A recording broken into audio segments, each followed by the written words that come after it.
Have you ever experienced a paralyzing fear when facing a blank canvas?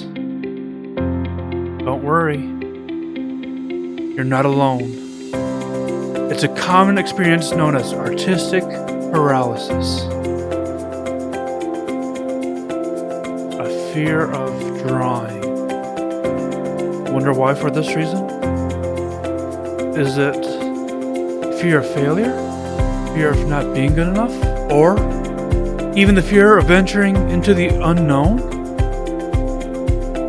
Every artist, every sports star, and every achiever in any field has faced these fears.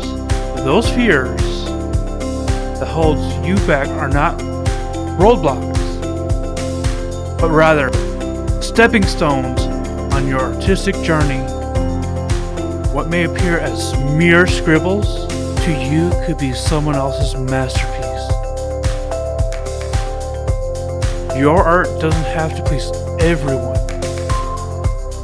It just needs to bring you joy and satisfaction. So, the next time you find yourself facing that intimidating blank canvas, don't allow it to paralyze you. Instead, let it ignite your imagination and propel you forward.